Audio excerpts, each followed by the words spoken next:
நம்ம Ashwin sweets and ஸ்நாக்ஸை ஆஸ்திரேலியாவுக்கு export பண்றதுக்கு காண்டாக்ட் பண்ணுங்க 7373755163.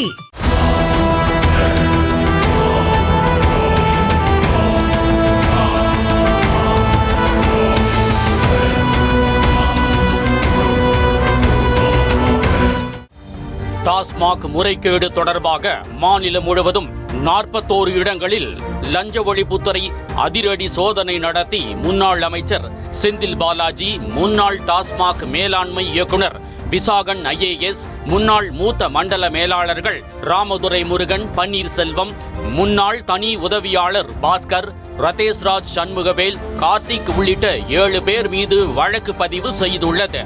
அமலாக்கத்துறை விசாரணையில் கிடைத்த ஆவணங்கள் மற்றும் ஆதாரங்களின் அடிப்படையில் பதிவு செய்யப்பட்டுள்ள FIR-இல் 2021 முதல் 2025 வரை டாஸ்மாக் பார் டெண்டர்கள், போக்குவரத்து டெண்டர்கள், காலி அட்டை பெட்டி விற்பனை, மதுபான விநியோகம், அதிகாரிகள் இடமாற்றம் உள்ளிட்ட பல்வேறு நடவடிக்கைகளில் திட்டமிட்ட முறைகேடுகள் நடைபெற்றதாக குற்றம் சாட்டப்பட்டுள்ளது.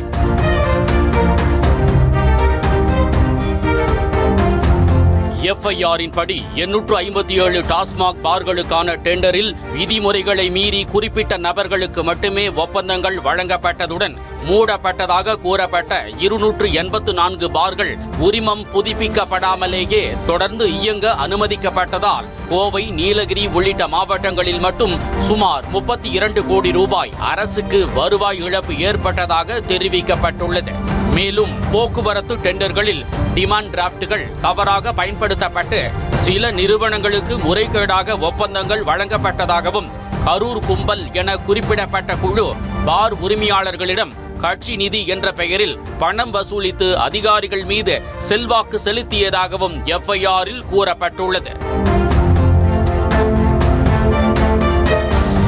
அதேபோல மதுபான உற்பத்தி நிறுவனங்கள், பாட்டிலிங் நிறுவனங்கள் மற்றும் டாஸ்மாக் அதிகாரிகள் இணைந்து போலி இன்வாய்ஸ்கள், சட்டவிரோத பண பரிவர்த்தனைகள் மற்றும் லஞ்சம் மூலமாக விநியோக ஆணைகள் பெற்றதாகவும், குறிப்பிட்ட நிறுவனங்களுக்கு மட்டுமே மதுபான விநியோகத்தில் முன்னுரிமை வழங்கப்பட்டதாகவும் குற்றச்சாட்டு முன்வைக்கப்பட்டுள்ளது. மேலும் 2021 முதல் 2025 வரை டாஸ்மாக் கடைகளில் MRP-ஐ விட அதிக விலைக்கு மதுபானங்கள் விற்பனை செய்யப்பட்டதும், அதிகாரிகள் இடமாற்றம் மற்றும் பணியமர்த்தலில் வெளிப்புற நபர்கள் செல்வாக்கு செலுத்தியதும், செந்தில் பாலாஜியின் நெருங்கிய கூட்டாளி ரதேஷ்ராஜ் சண்முகவேல் அதிகாரப்பூர்வமற்ற பவர் புரோக்கராக செயல்பட்டு டாஸ்மாக் நிர்வாக முடிவுகளில் தலையிட்டதாகவும் FIR-இல் பதிவு செய்யப்பட்டுள்ளது.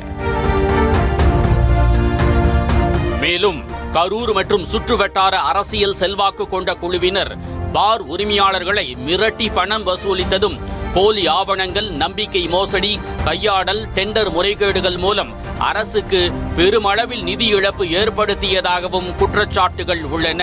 கடந்த ஆண்டு அமலாக்கத்துறை டாஸ்மாகில் டெண்டர் முறைகேடு, போக்குவரத்து ஒப்பந்தங்கள் மற்றும் காலி பாட்டில் கொள்முதல், அதிக விலைக்கு மதுபான விற்பனை உள்ளிட்ட பல்வேறு முறைகேடுகள் மூலம் சுமார் 1000 கோடி ரூபாய் அளவுக்கு முறைகேடுகள் நடந்திருக்கலாம் என கண்டறிந்திருந்த நிலையில் அதனை அடிப்படையாக கொண்டு தற்போது லஞ்ச ஒழிப்புத்துறை விசாரணையை தீவிரப்படுத்தியுள்ளது.